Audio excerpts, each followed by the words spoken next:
Hah? Iya. Ini kan kita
bagi teman-teman yang masih di luar, dipersilakan masuk. Karena kita akan segera memulai Community Day SDT Jakarta pada hari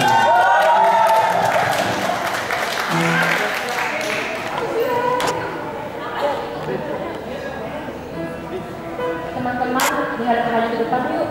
yuk. Biar berkaca berlipat. saya mengambil persilakan komisi tempat yang di depan. Depan lagi. Silakan. Ayo maju. Nanti biar ada yang belakang satu dulu. Ayo maju yuk.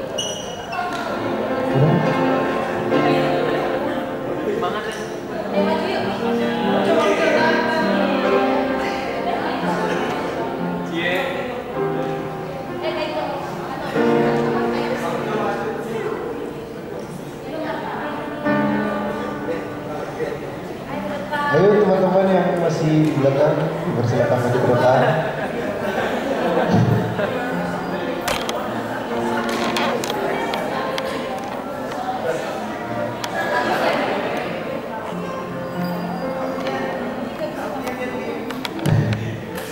Ya teman-teman, saya mau tanya, apa kabar semua? Baik. Karena kabarnya baik, sekarang kita berdiri, kita mau nyanyi bareng-bareng. Nyanyi sambil bergerak-gerak. Ya, apa kabar?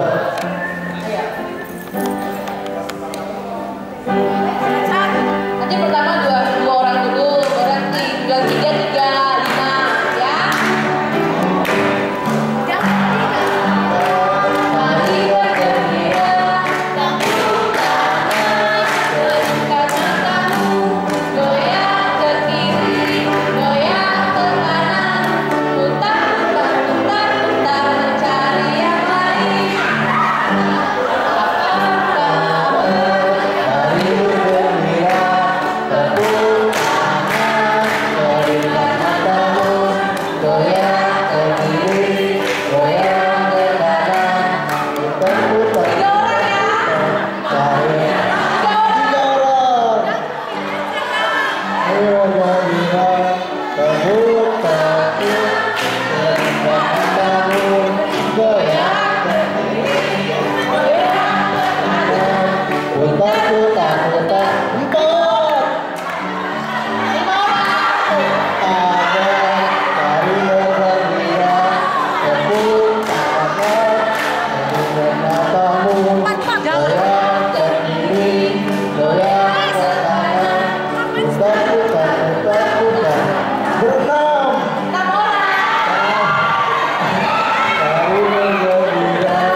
Sekarang kita mau mendengarkan sharing Sharing apa tuh? tentang bahwa pengasuhan anak autis.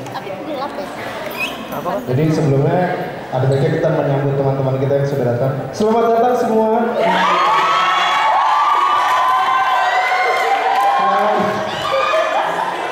Selamat mengikuti. Ya. Terus kita mau ngapain lagi ya? Sekarang kita panggil moderatornya aja yuk. Kita panggil Kakak Ena. Kakak Ena ya, kamu sebagai moderator pada hari ini.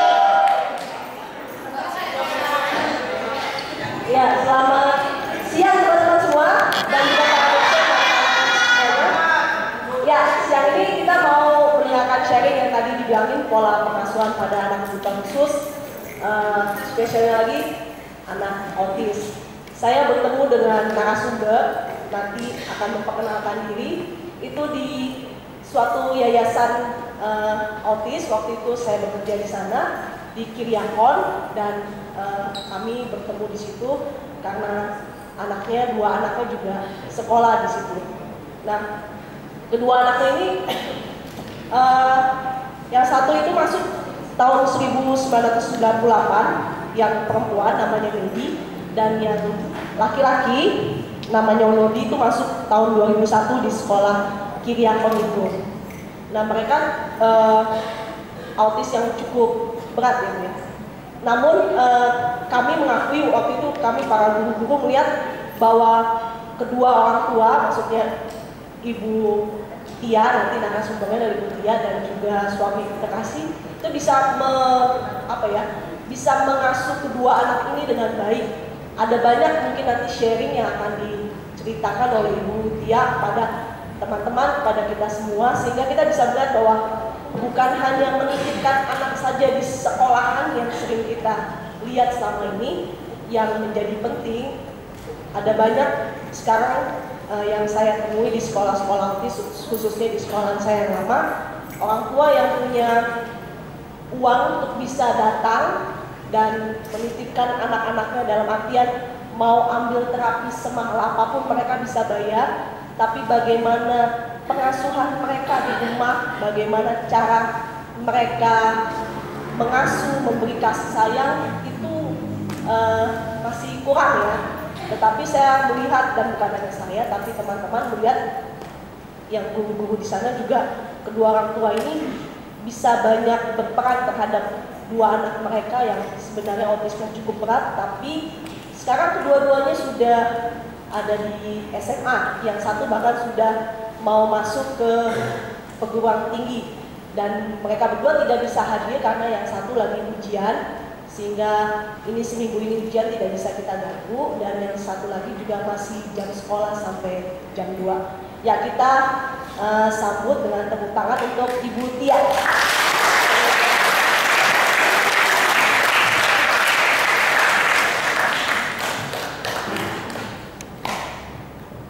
Silahkan duduk aja biar ada jalan. Ya, Ibu Tia ini agak pemalu juga kayak Alfian tadi.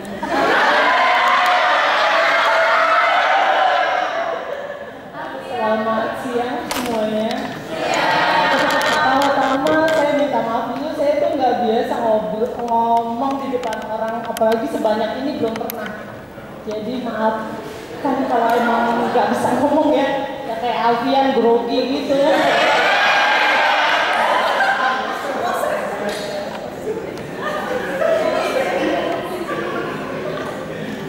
Nama saya Tia, saya hampir 50 tahun. Kebetulan saya dikasih anak-anak yang spesial. Nggak mungkin kan balik lagi ke perut. Jadi ya udah harus diterima. Terus anak saya yang pertama Meidi, lahirnya 28 Mei 95. Yang kedua Nodi, 1 November 96. Ya, bisa dilihat teman-teman, ini kedua anak kekasih, yang satu Nodi, satu Mei.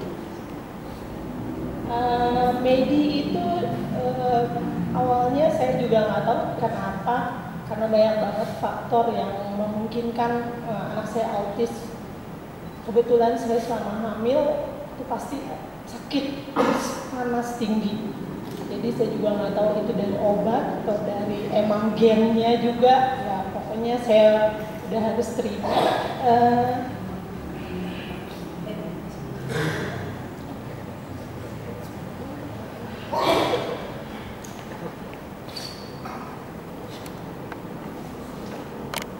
Medi lahirnya normal, saya juga melahirkannya juga normal, dan alhamdulillah semuanya tuh komplit, tidak ada masalah. Karena dokter waktu itu bilang sama saya, kemungkinan karena panas tinggi, anak ibu kemungkinan ini karena obatnya ada tulang belakang. Tapi saya tanya suami saya pas lahir, ternyata semuanya ada, jadi saya tidak memikirkan bahwa akan kenanya di otaknya.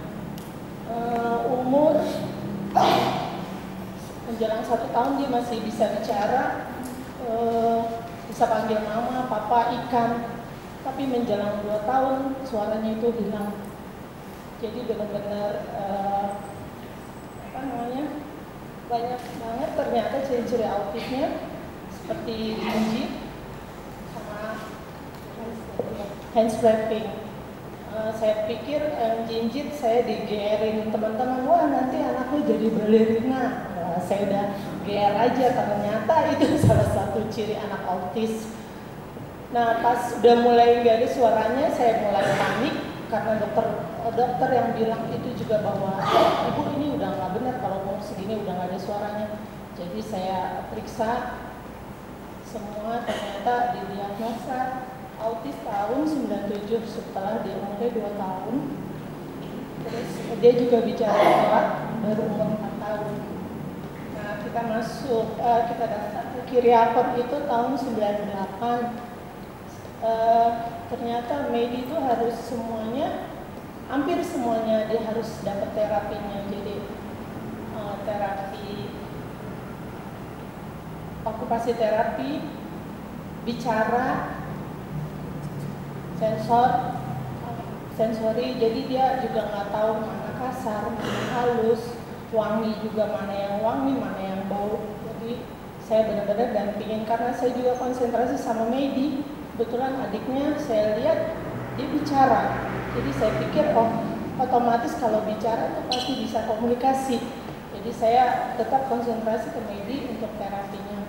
Ternyata makin kesini kok adiknya makin ngaco. Lebih parah dari Medi, malah lari-lari itu nggak pernah diem. Saya jadi kalau antar Medi terapi harus bawa baju untuk adiknya tuh sampai 7 atau 8. Dia ganti lagi, bahasa ganti lagi. Lama-lama saya juga pada ini, karena saya ke dokter manajemen, saya bilang, Bu, ini kok dok, ini kok adiknya nggak ngomong-ngomong ya, cuma ngomong sendiri bahasa planet gitu, nggak keluar, ngomongnya ngaco. Akhirnya dokter Meli suruh kita periksa juga, ternyata adiknya lebih parah plus hiperaktif. Jadi saya waktu itu Nodi di diagnosanya tahun 99, setelah dia 3 tahun memang lumayan telat ya, tapi kita masukin lagi ke kiri akal. Terus mulai itu pada awal-awal itu autis baru mulai tenar ibaratnya, baru mulai ngetop. Nah terus ada seminarnya, jadi saya ikut seminar, suami saya juga, malah pengasuh anak-anak saya ikutin seminar juga, ibu saya. Jadi semua tuh di rumah saya ikutin seminar, setiap ada seminar biar seia sekata. Karena kalau anak-anak begini, kalau perintahnya tidak sama, dia kacau. Jadi kalau semuanya bilangnya tidak, ya semua tidak. Jadi kalau kita pulang seminar, kalau ngomong tidak ya, tidak semua. Jadi jangan yang nggak boleh, itu dia nggak ngerti. Jadi semua tidak, sampai bilang ke supirin mama. Kebetulan saya tinggal dengan orang tua saya. Jadi supirin mama juga tahu, mbaknya, bibi di rumah. Semua saya bilang kalau tidak untuk anak 2 ini harus sama. Tidak semua. Jadi semua bahasanya harus sama sesuai dengan seminar itu. Saya jalanin terapi itu anak-anak 2 tahun sebenarnya,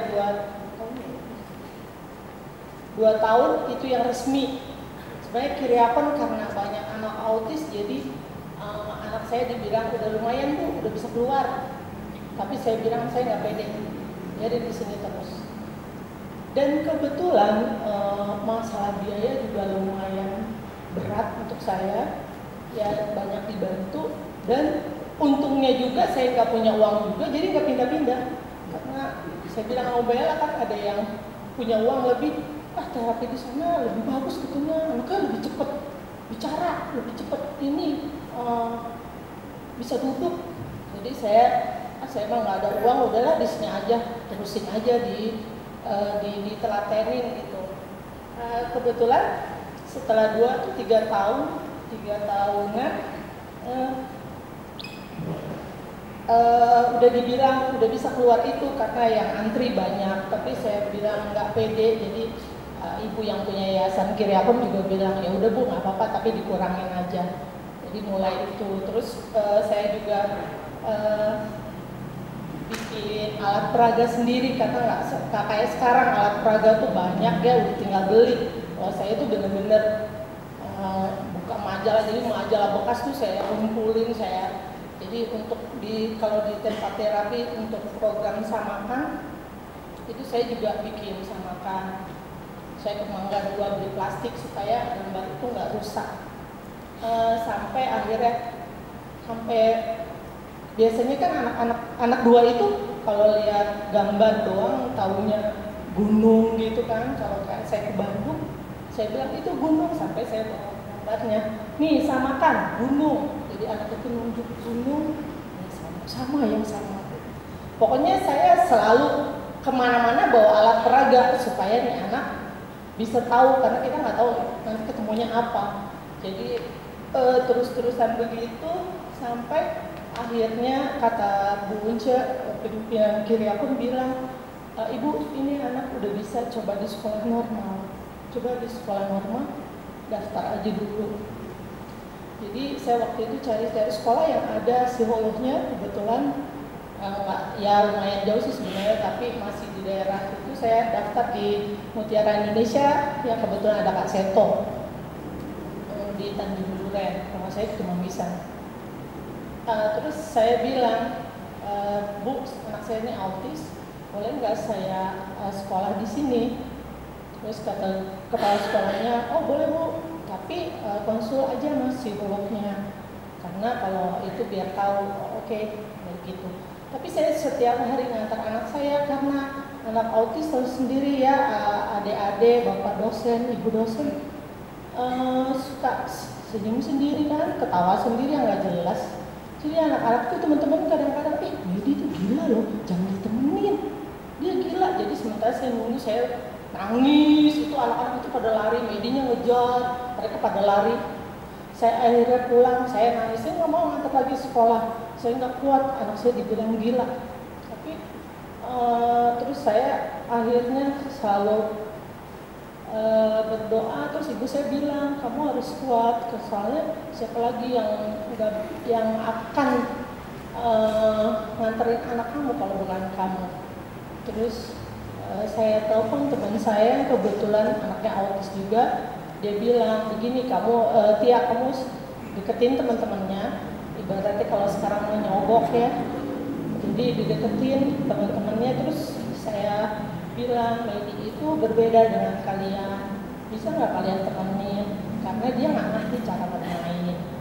Jadi saya setiap ngomong itu saya kasih permen, besokannya saya nyogok kue. Lama-lama dia mau pada main. Saya bilang biarin deh, saya rugi-rugi dikit, yang penting diajak main.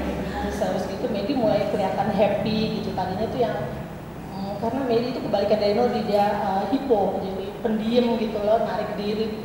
Jadi dia mulai kalau sekolah tuh kelihatan happy. Nah sementara di terapi itu dia udah mulai lebih bisa. Di terapi itu sebenarnya di sekolah akhirnya pun kalau lebih banyak terapi ya Bu, sebenarnya banyak kemajuan ya, tapi kesusahan buat kita buat bayar. Jadi saya juga bingung, aduh gimana, untung aja ada aja yang bantuin gitu ya, ada saudara, ada teman saya malah ikutan untuk biayain karena lumayan dengan 2 anak begini. Terus mulailah itu TK. Terus Nodi masuk, kalau Nodi ternyata itu lebih parah, dia nggak mau ada istirahat. Dia nggak mau ada istirahat, keluar dan dia nggak mau masuk lagi. Kalau udah di luar dia nggak mau masuk lagi, itu dengan dorong-dorong jadi, masuk dulu Nodi, guru semua ikutan dorong-dorong dia. Ditutup nangis kan, nangisnya begitu. Emang untungnya 2 anak ini tidak merusak.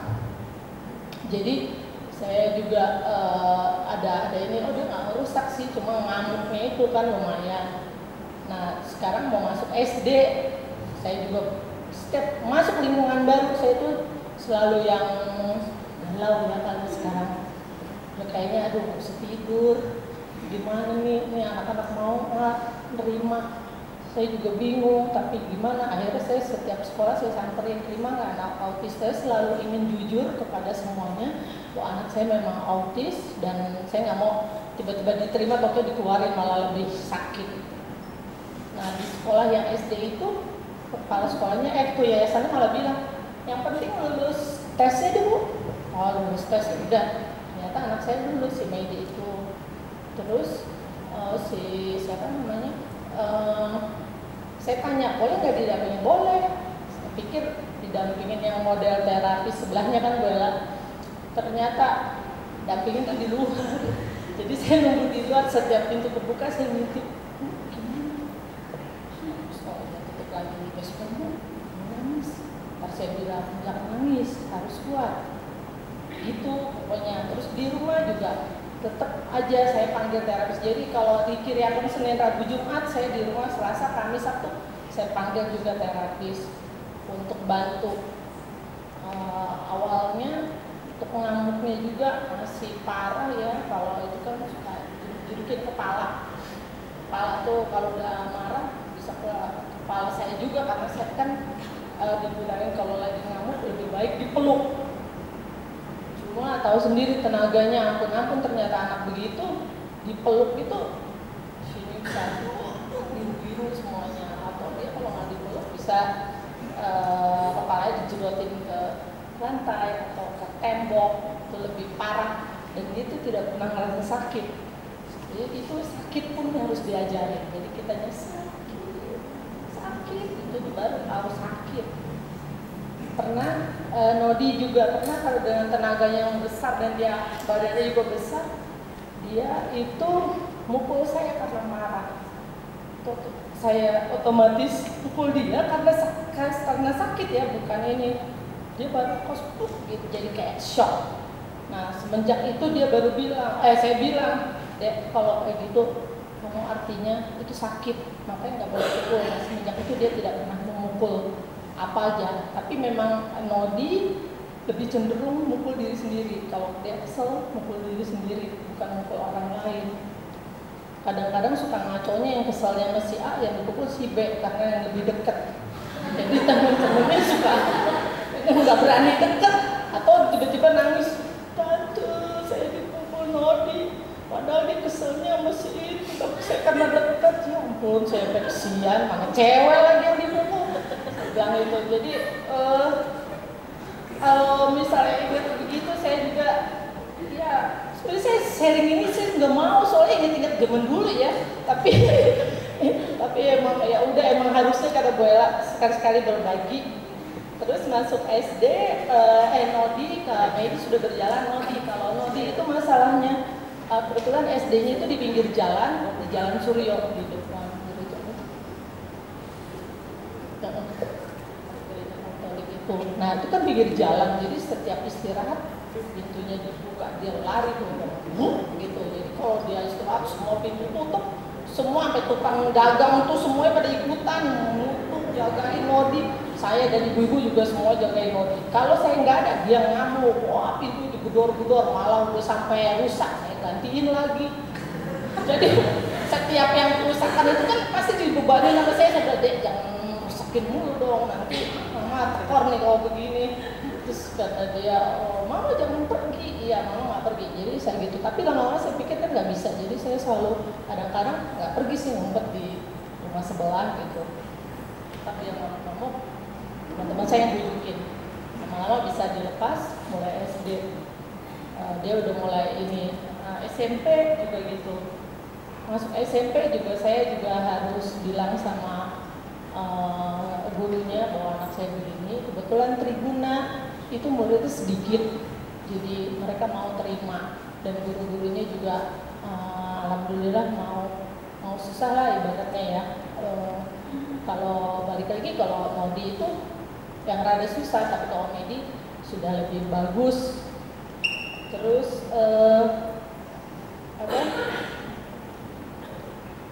untuk bicara, saya di rumah saya anggap anak dua itu selalu anak normal, jadi saya nggak peduli, pasti saya ngomongnya biasa aja. Kamu tuh jangan gini, kamu tuh jangan gini, itu nggak bagus.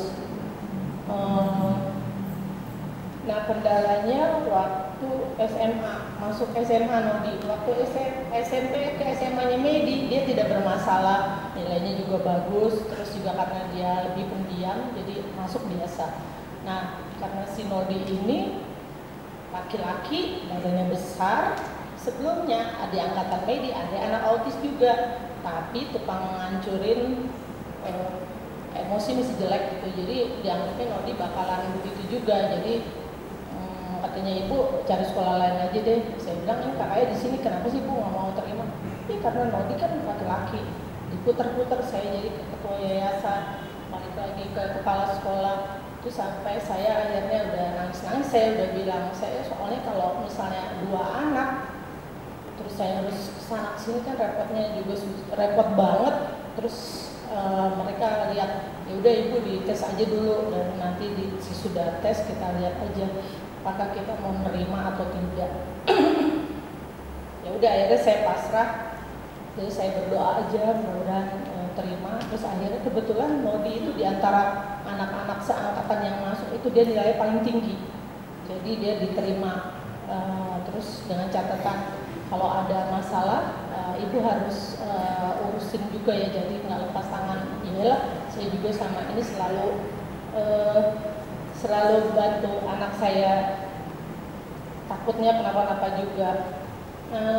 Kalau masalahnya sekarang ternyata SMA tetap aja ya bullying, dan kebetulan kalau Nodi itu cuek, jadinya lebih enak mungkin saya juga nggak tahu, karena saya setiap hari tanya sampai sekarang, saya selalu tanya aman gitu, pulang sekolah aman, ada teman jahatin.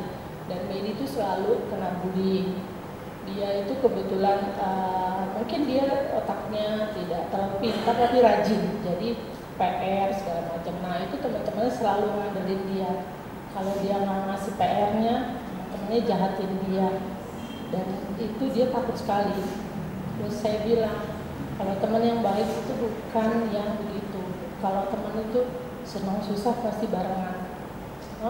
Itu BBM-nya jangan diaktifin mah, aku takut nanti teman-temanku nanya PR, kalau aku nggak jawab aku dimarahin. Bilang aja BBM-nya sudah mati, belum beli lagi pulsa, jadi saya nurut aja. Terus dipinjem jaketnya juga gitu. Jadi saya sekarang ngajarin sama dia bahwa di dunia ini tidak semua orang baik, karena anak itu selalu saya ajarin yang baik-baik kan, tidak pernah saya jajarin ada yang jahat atau ada yang pura-pura untuk menjadi baik mengambil keuntungan. Jadi selama ini saya selalu bilang, kamu harus tahu pakai feeling itu susah, feelingnya itu yang nggak main kan. Sampai dia juga nggak mau sekolah, pengen pindah sekolah, ternyata jaketnya diminta sama temennya. Saya bilang jangan kasih dong, dia alasannya kedinginan. Terus kamu nggak kedinginan? Ya saya juga kedinginan, tapi dianya ngancem. Itu sampai saya kejar-kejar anak itu. Saya pertama-tama saya selalu beri tahu Medi untuk bersabar, tapi lama-lama saya juga manusia. Akhirnya yang naik darah. Jadi saya kejar anak itu. Terus saya bilang di telepon, kamu jangan macam-macam sama anak saya. Saya tuh bukan apa-apa, kamu tahu kan Medi begitu, tapi tidak begitu caranya untuk memperlakukan teman kamu, karena dia tuh pernah bermasalah. Kalau mau minta jaket, minta baik-baik. Kalau emang mau ini, tapi itu kan nggak bisa caranya begitu. Akhirnya temannya itu mungkin sadar, besokannya dibalikin, tapi dengan muka yang marah. Saya bilang biarin aja, Mei, jangan deket-deket dengan teman yang begitu. Pokoknya kamu harus tahu, kamu pakai itu feeling kamu. Sebenarnya saya juga susah ya, feeling anak autis itu susah banget. Empati itu susah banget, bisa nangis itu bagus banget. Jadi pernah saya juga sama suami saya berantem, terus saya nangis. Itu saya lihat kayaknya anak saya bisa nyamperin si Nodi itu, Mak, kenapa jangan nangis ya, Mama jangan sedih. Pokoknya Mama harus gembira. Saya tuh di situ nangis lagi kan, karena anak saya bilang yang begitu. Terus kata dia, Mama jangan nangis. Iya, Mama berhenti nangis. Tapi ingat tuh, kok dia udah bisa punya perasaan seperti itu kan susah ngajarinnya gitu. Kayak kemarin waktu ibu saya meninggal, Medi itu nangis sampai yang garuk-garuk. Tapi kalau Nodi mukanya lurus aja. Dek, sedih nggak? Sedih. Itu ini meninggal sedih. Nanti nggak ketemu lagi ya. Tapi kok kamu nggak nangis? Nggak bisa. Sedih aja. Jadi saya juga, oh iya deh, pokoknya dia tahu perasaan sedih biarpun dia tidak bisa mengeluarkan air mata. Jadi kayak gitu-gitunya tuh memang susah dan nggak ada di pelajaran kan, emang harus diajarin dari kitanya. Jadi untuk ngajarin empati kepada orang, sayang kepada orang lain, itu perasaan kayak gitu. Kalau ada yang meninggal, kita tuh harus lebih jangan ini. Kayak kemarin saya kejeduk sakit sekali di kebetulan kaki. Si Nodi mau lihat, kenapa Mak? Aduh sakit banget. Dia ketawa, kok ketawa sih? Gak boleh ketawa emang? Nggak boleh dong, orang udah mukanya sakit begini masa kamu ketawain Mama? Maksud saya Mama kesian. Tapi kenapa ketawa? Ya saya juga bingung kenapa saya ketawa. Jadi saya bilang, adik kalau kayak gitu ya ada orang kesusahan jangan ketawa. Ini kalau untuk Mama, kalau orang lain pasti kamu dipukul. Coba teman kamu jatuh, terus habis gitu kamu ketawa, wah kamu dikejar-kejar pasti. Gitu ya Ma. Iya, jadi jangan ini ya, kalau ada yang kesusahan tuh jangan ketawa. Aku juga bingung, aku pengennya bilang Mama hati-hati Ma, hati-hati, tapi itu yang keluar malah ketawa. Jadi kadang-kadang kayak gitunya tuh anak-anak itu ya begitu deh, jadi saya juga bingung. Ya, sharingnya sampai di sini, nanti kita sambung dengan pertanyaan. Tapi ada, karena Medi dan Nodi tidak bisa datang, mereka hanya diwakilkan video, walaupun singkat, minta tolong. Jadi mereka memperkenalkan diri karena waktu itu saya datang juga udah malam, jadi cepat-cepat. Ini Medi yang sekarang udah SMA kelas 3 ini.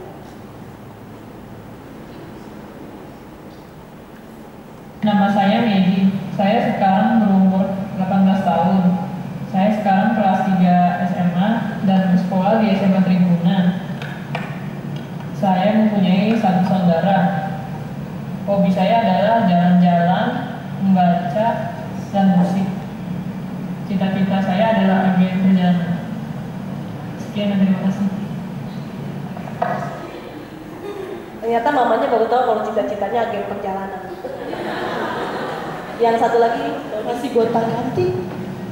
Nama saya Nurdi Hafiz Muhammad. Sekolah saya di SMA Tribuna, kelas 2 SMA. Hobinya mengikuti berenang. ya itu Nurdi. Yang Nurdi itu komunikasinya masih terbata-bata dan juga masih agak sedikit kurang percaya diri. Kalau yang Medi sudah lebih bisa kita ajak ngobrol dan juga banyak pendapat-pendapat dia yang cukup baik. Apakah sudah ada yang mau bertanya atau sharing atau apa?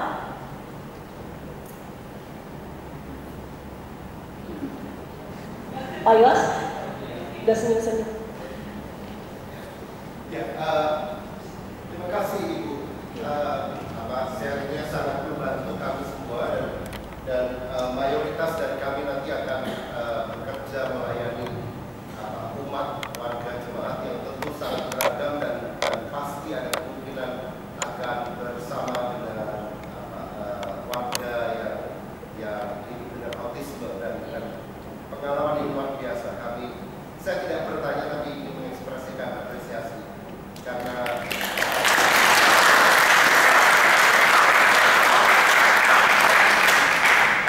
dibanding orang-orang spesial seperti Medi dan Noldi ya, pasti ada orang tua yang spesial juga seperti ini.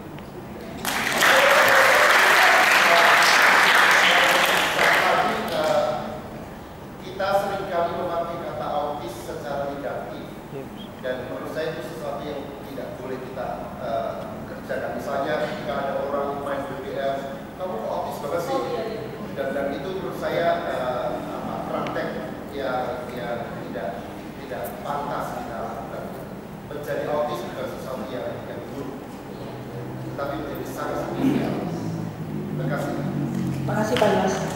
Ya, Pak Uli, silakan. Ya, saya terima kasih sekali atas pengalaman dan di jemaat juga sering menghadapi. Ya, tapi mungkin Ibu bisa angkat peranan suami yang perlu kerjasama dan apakah ada pendampingan juga suami istri makanya saya juga itu Pak, saya itu yang nggak bisa ngomong itu karena begitu, ntar ada yang kelewat sekeluarnya aja. Iya Pak, terima kasih Pak Uli. Suami saya kebetulan awal-awalnya juga nggak terima anaknya begitu, karena yang pertama seminar kan kebetulan saya. Tapi hasil seminar tuh saya selalu bilang bahwa Pak harus begini, sampai dia akhirnya malah dia nangis. Terus saya bilang jangan nangis Pak, kalau punya anak begini jangan ngelihatnya entar 5 tahun ke depan. Kan saya bilang kalau anak atau nanti kalau kuliah atau gimana, saya selalu menargetkan untuk saya sendiri anak ini 2 tahun ke depan aja. 2 tahun itu cukup lama untuk anak-anak seperti ini dan cukup banyak perkembangannya. Jadi dengan 2 tahun kita lihat bagaimana, seperti awalnya kita tahu dia nggak bisa apa-apa, dadah pun dia nggak bisa. Jadi dia dadah tuh selalu begini Pak.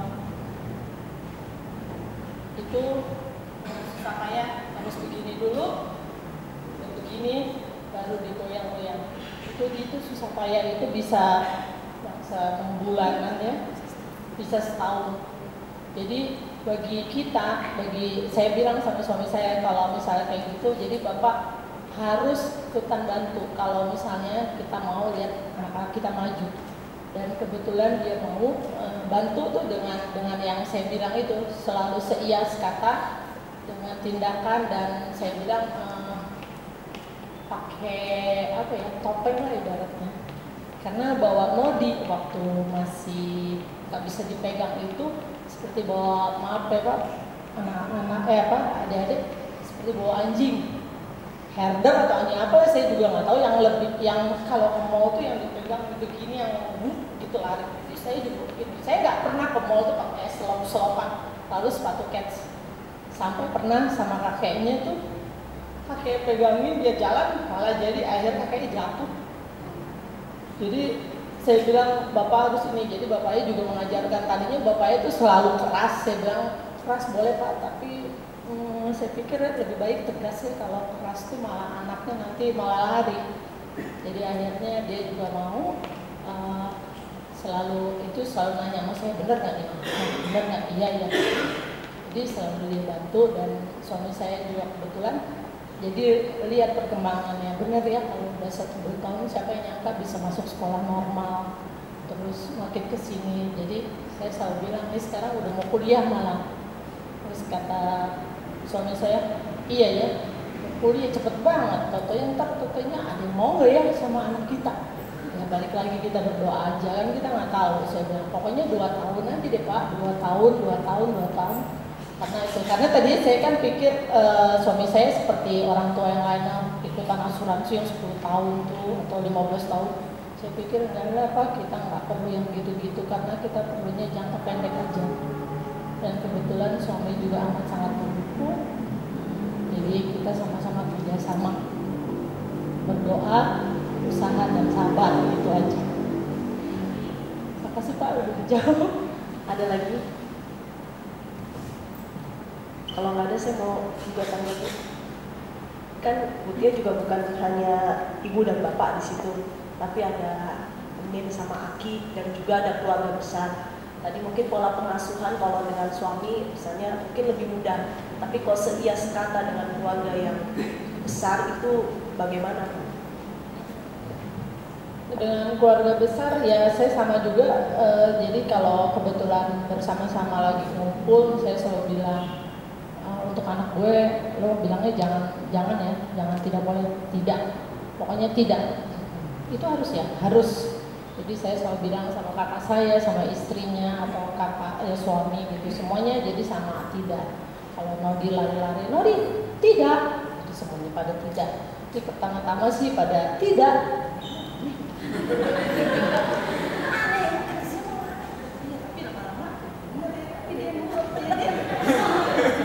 Pasti saya bilang gitu, coba kalau tidak, dia pasti coba kamu coba pakai jangan. Nanti saya coba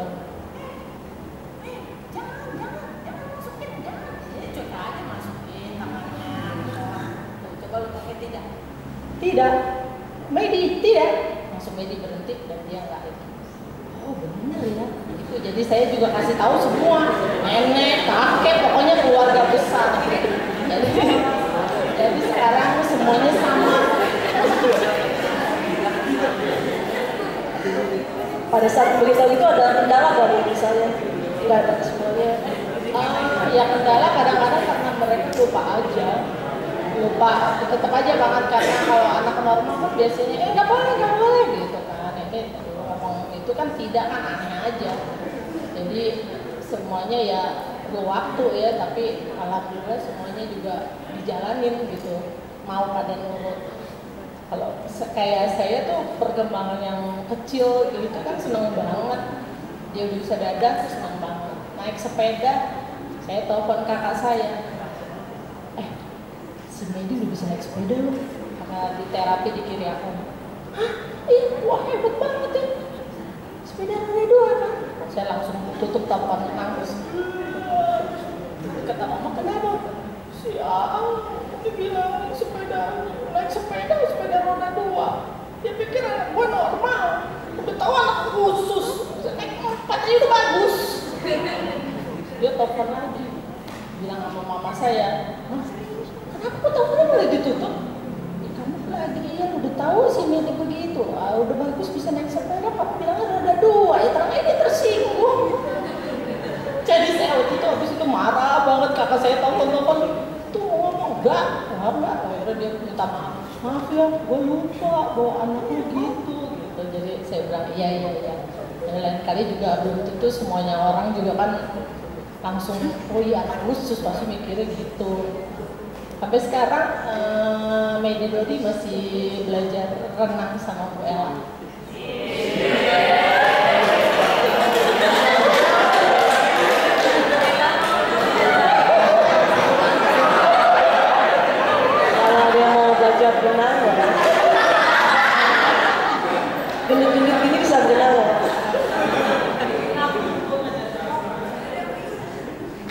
yang mau bertanya lagi atau ya silakan Asa.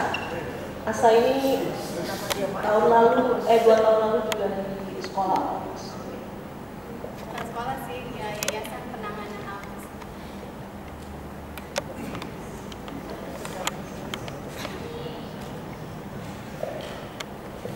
Saya mau bertanya bagaimana pola pendidikan seksual, apalagi kan Maybe dan Lodi sudah memasuki usia dewasa muda. Maksudnya pasti Maybe sudah mengalami menstruasi gitu. Bagaimana pola pendidikan seksualnya dan pembelaan diri gitu. Karena kan anak-anak autis rentan terhadap korban-korban kejahatan yang lebih dari sekadar bullying. Lalu sama pola makan, karena setahu saya beberapa anak autis itu alergi dengan makanan-makanan yang mengandung kasein atau gluten. Terima kasih. Untuk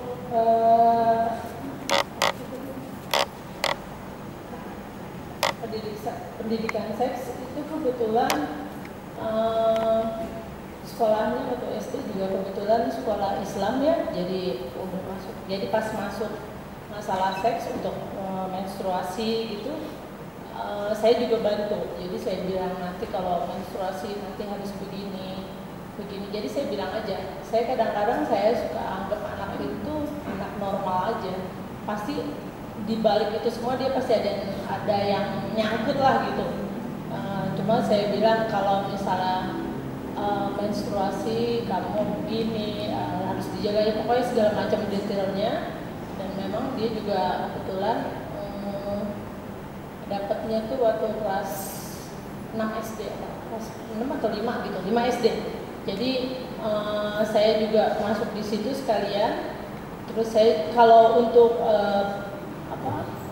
pertahanan diri itu waktu di Kiriakon udah diajarkan juga. Jadi lingkaran terkecil keluarga, terus keluarga besar, terus teman kayak gitu udah ada circle itunya. Jadi dia juga saya selalu bilang atau antisipasi untuk teman itu hanya boleh begini, hanya boleh. Jadi semuanya ada. Jadi dia udah ditekenin gitu kalau untuk masalah pertahanan diri. Saya juga selalu tanya kalau ada nggak teman-teman yang suka ya laki-laki ya yang seenak-enaknya megang gitu. Enggak sih mah nggak ada, ya udah bagus. Jadi saya selalu itu nanya terus dengan kalau dia tanya saya akan jelasin juga karena ini nanti bisa hamil segala macam itu saya bilang apa adanya. Karena saya yakin dari omongan saya mungkin ada yang nyangkut biarpun mungkin tidak semua.